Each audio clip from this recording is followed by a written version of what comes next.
सो ही guys आज हम देखने वाले हैं क्लास 8 के सिविक्स के चैप्टर 8 जो कि है कॉन्फ्रॉन्टिंग मार्जिनलाइजेशन। तो यहाँ पे जो पूरा चैप्टर है इसको मैंने दो पार्ट में बांटा है। ये इसका फर्स्ट पार्ट है और जो इसका सेकंड पार्ट है उसका लिंक आपको डिस्क्रिप्शन में मिल जाएगा। तो यहाँ पे सबसे पहले आता है कि आखिर कॉन्फ्रॉन्टिंग मतलब क्या है। कॉन्फ्रॉन्टिंग का मतलब होता है कि किसी चीज़ से निपटना या उसका सामना करना।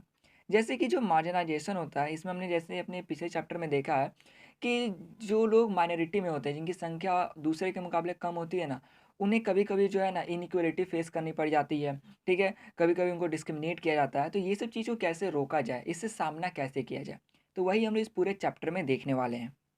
तो चैप्टर स्टार्ट में बताया गया है कि हमने अपने पिछले चैप्टर में टू डिफरेंट ग्रुप्स के बारे में देखा था जो कि थे मुस्लिम्स और आदिवासीज, और उनके अनुभव को, जैसे कि उनके साथ इनइक्वालिटी हुआ था और डिस्क्रिमिनेशन हुआ था। तो उसी को यहाँ पे कहा जा रहा है कि ऐसे जो ग्रुप्स होते हैं ना वो थोड़े कम पावरफुल होते हैं, बट वो बहुत ज़्यादा जो है लड़ाइयाँ लड़ते हैं, विरोध करते हैं, स्ट्रगल करते हैं, ताकि इन सब चीज़ों को ख़त्म किया जा सके। इवन यहाँ बताया जा रहा है कि जब ऐसे सिचुएशंस आए हैं, ठीक है, तब उन लोगों ने कुछ स्ट्रेटजीज को अपनाए हैं, जैसे कि बहुत पहले से ही होता आ रहा है। तो जैसे पहला नंबर पे हो गया रिलीजियस सोलेस। इसका मतलब हुआ धार्मिक तसल्ली, या फिर आप कहो कि शांतिपूर्ण रूप से जो है बात को सुलझाना, उसको ख़त्म करना। दूसरा हो गया आर्म्ड स्ट्रगल। मतलब कि जब बहुत ज़्यादा उनके साथ गलत बिहेव हो जाता है, तब वो लोग जो है एकदम आक्रामक हो जाते हैं, बंदूक हो गई या फिर और कोई हथियार जो है ये लेकर के मतलब वो विरोध करने जाते हैं।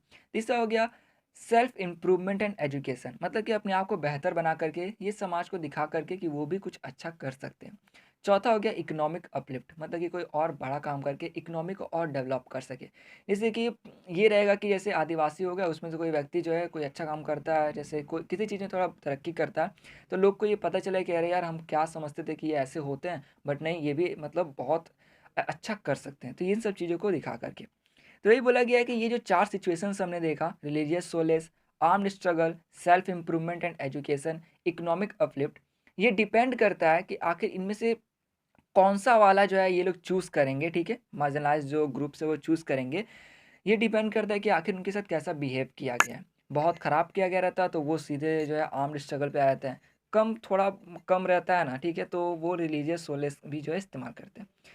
तो यहाँ पे हम लोग पूरे इस चैप्टर में देखने वाले हैं कि किस तरीके से जो ऐसे ग्रुप्स हैं, जैसे कि आदिवासी, दलित, मुस्लिम्स, वुमेन के, ठीक है, वो लोग जो ये कहते हैं कि वो लोग एक डेमोक्रेटिक कंट्री का हिस्सा है। मतलब वो लोग कहते हैं कि देखिए, हम लोग ये भारत के ही नागरिक हैं, इसलिए जैसे सबको इक्वलिटी दिया गया है वैसे हमको ही मिलना चाहिए। जब ये इक्वलिटी दिया गया है तो आखिर हमारे साथ ऐसा गलत क्यों किया जा रहा है। तो बात सही है भाई, पॉइंट तो ये निकलता है। फिर दूसरा कि इन्हीं सब चीज़ को लेकर के, मतलब कि इनका जो अधिकार है, राइट है ना, इसको लॉ में भी कैसे बदला जाता है। ठीक है, इसको भी हम लोग देखने वाले हैं। यहाँ पे कंफ्यूज होने की जरूरत नहीं है, जस्ट हम लोग इसमें इसी मतलब वीडियो में हम लोग इसके बारे में देखने वाले हैं। ठीक है, और आखिर गवर्नमेंट भी जो है कौन कौन से जो है एफर्ट करती है, कौन कौन से जो है रास्ते निकालती है, जिससे कि वो लोग जो है इनको विकास कर सके, इनका डेवलपमेंट किया जा सके। मतलब कि ये जो पूरा आपका हो गया मार्जिनाइजेशन को ख़त्म किया जा सके, या फिर इसको कम किया जा सके। तो यहाँ पे टॉपिक आता है इन्वोकिंग फंडामेंटल राइट्स। इन्वोकिंग का मतलब है कि उपयोग करना, मीन्स फंडामेंटल राइट का कैसे उपयोग किया जा रहा है। तो जैसा कि हम लोग जानते हैं, कॉन्स्टिट्यूशंस में जो है प्रिंसिपल्स लिखे गए हैं। प्रिंसिपल्स में आप बोल सकते हो रूल्स और रेगुलेशंस किसी चीज़ को लेकर के, जिससे कि एक सोसाइटी मीन्स समाज और पॉलिटी, मतलब कि एक राज्य आप समझ लो, मीन्स एक कंट्री पूरा, उसका जो व्यवस्था है वो डेमोक्रेटिक रहे। तो ये जो कॉन्स्टिट्यूशन है इसी के अंदर जो है फंडामेंटल राइट्स भी लिखे गए हैं। तो ये जो फंडामेंटल राइट्स है ना, ये कॉन्स्टिट्यूशन के एक इम्पॉर्टेंट पार्ट है, क्योंकि इसके अंदर ये बताए गए हैं कि आखिर कोई एक नागरिक है देश का तो उसको कौन कौन से अधिकार दिए गए हैं। तो यहाँ पे बताया जा रहा है कि जो मार्जिनलाइज लोग होते हैं वो इस राइट्स का जो है दो तरीके से इस्तेमाल करते हैं। पहला ये कि जब वो देखते हैं कि उनको ये अधिकार नहीं मिल रहा है तो वो जो है गवर्नमेंट को जो है फोर्स करते हैं या बताते हैं कि देखिए यहाँ पे हमारे साथ गलत हो रहा है। ठीक है, पहला तो ये हो गया। दूसरा ये कि जब ये ऐसा बहुत बार होता रहता है ना, तो वो जो है फिर गवर्नमेंट को फोर्स करने लग जाते हैं कि वो जो है इसके प्रति एक लॉ ही बना दे, मतलब कि एक कानून ही बना दे। तो जैसे मैं आपको एग्जांपल देता हूँ, ठीक है, राइट टू इक्वलिटी को लेकर के। तो एक समाज में मान लेते हैं मेजोरिटी वाले जो पीपल है ना वो अपना स्कूल बना रहे हैं, लेकिन वहाँ पे जो माइनॉरिटी वाले हैं उनको भी अपना मन कर रहा है स्कूल बनाने का। जब वो अपने स्कूल बनाने जा रहे हैं तो मेजोरिटी वाले उनको बनाने नहीं दे रहे हैं। तो यहाँ पर क्या हुआ कि सबको इक्वलिटी का राइट है, बट यहाँ पर मेजोरिटी वाले माइनॉरिटी वाले को स्कूल बनाने नहीं दे रहे हैं। तो माइनॉरिटी वाले जो है सरकार को ये कहेंगे कि देखिए हमारे साथ गलत हो रहा है।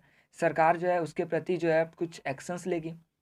अब अगर देखो ये चीज़ जो है चलता रहता है, मान लो यहाँ पर तो सरकार ने कोई एक्शन ले लिया, अब कहीं और भी ऐसा ही होता है, फिर ऐसा बहुत ज़्यादा बार होता है और बहुत जगह होता है। तब यहाँ पर जो माइनॉरिटी वाले हैं ना, वो स्ट्रगल करने लग जाएँगे, वो जो मार्जिनलाइज़्ड पीपल हैं, कि आप सरकार को वो कहेंगे कि आप लोग जो है एक लॉ ही बना दीजिए, एक कानून बना दीजिए इसको लेकर के, ठीक है? क्योंकि ये बार-बार हो रहा है तो एक प्रति इसकी लॉ बना देने के लिए।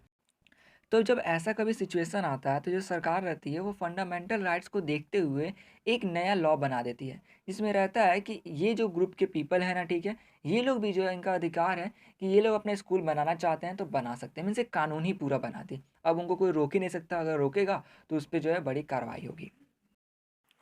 तो हमने यहाँ तक समझ लिया। अब आता है यहाँ पे आर्टिकल 17। तो जो आर्टिकल 17 है ये कहता है कि जो अनटचेबिलिटी है इसको ख़त्म कर दिया गया है, मीन्स छुआछूत को ख़त्म कर दिया गया। पहले क्या था ना कि छुआछूत के अंदर जो दलित थे उनको बोला जाता था कि तुम ये नहीं कर सकते, तुम वो नहीं कर सकते, तुम पढ़ नहीं सकते हो, तुमको टेम्पल में जाना नहीं है, ये सब चीज़ में तो बहुत रोक लगाया जाता था। तो जब आर्टिकल 17 लग गया तो बोला गया कि अब ये अनटचेबिलिटी ख़त्म हो गया। अब जो दलित हैं वो चाहें तो वो पढ़ाई करना चाहते हैं तो वो पढ़ सकते हैं, टेम्पल भी जा सकते हैं और पब्लिक फैसिलिटीज़ का इस्तेमाल कर सकते हैं। मीन्स पहले उन पे बहुत ज़्यादा रोक लगा दिया गया था समाज के द्वारा, लेकिन अब इन सब चीज़ों को ख़त्म कर दिया गया है। और अब अगर फिर भी कोई ऐसा करता है तो इसको क्राइम मानते हुए उस व्यक्ति को जो है पनिश भी किया जाता है। तो ये था हमने आर्टिकल 17 के बारे में देखा। अब देखते हैं आर्टिकल 15। तो ये जो आर्टिकल 15 है ना, ये एक तरीके से आर्टिकल 17 को सपोर्ट करता है, क्योंकि आर्टिकल 15 ये कहता है कि देश के किसी भी नागरिक को उसके रिलीजन, उसके कास्ट, उसका रेस, मीन्स वो आदमी कैसा दिखता है, मीन्स हुलिया आप कह सकते हो, फिर वो मेल है या फीमेल, या फिर उसका जो प्लेस ऑफ बर्थ कहाँ पर है, इन सब चीज़ों के आधार पर जो है उसको डिस्क्रिमिनेट नहीं करना है। और ये मेनली जो है हेल्पफुल होता है दलित्स के लिए कि जब कभी भी उनके साथ कुछ गलत होता है तो वो जो है अपने फंडामेंटल राइट्स का जो है उपयोग करते हुए गवर्नमेंट को ये कहते हैं कि देखिए हमारे साथ गलत हो रहा है और हमें न्याय मिलना चाहिए। गवर्नमेंट भी देखती है कि अगर इनका फंडामेंटल राइट जो है ठीक है इनको नहीं मिला रहता है तब वहाँ पर एक्शन लेती है।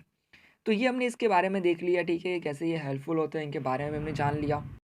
तो जैसा कि हमने देखा कि जो दलित थे उनके साथ जब भी कुछ गलत होता तो वो फंडामेंटल राइट्स जो है उसका सहारा लेते। वैसा ही सेम जो है अदर माइनॉरिटी ग्रुप्स वाले लोग हैं जो वो भी करते हैं। इसके साथ साथ जो माइनॉरिटी ग्रुप्स वाले लोग हैं ना, वो इस बात पे फोर्स करते हैं कि उनको जो है right to freedom of religion and culture and educational rights मिलने चाहिए। तो ये राइट भी इनको दिए गए हैं। और ऐसा देने का वजह इसलिए कि देखिए अगर कोई ग्रुप है जैसे कि मुस्लिम और पारसीज के बारे में बताया गया है कि इनको ये राइट है कि अपने कल्चर को मतलब जो है गार्ड कर सकते हैं और ऐसा कोई जो डिसीजन है ले सकते हैं जिनके जिससे कि इनका जो कल्चर है ये बचा रह सके। और ऐसा वजह इसलिए इन लोगों को जो माइनॉरिटी ग्रुप वाले पीपल है इनको कल्चर राइट देने का, ताकि कोई अगर मेजोरिटी वाले हैं, ठीक है, वो इन पे फोर्स करके इनके कल्चर के ऊपर जो है कोई दबाव बना करके ख़त्म करने की कोशिश ना करे, ताकि ठीक है ना सबका कल्चर बना रह सके।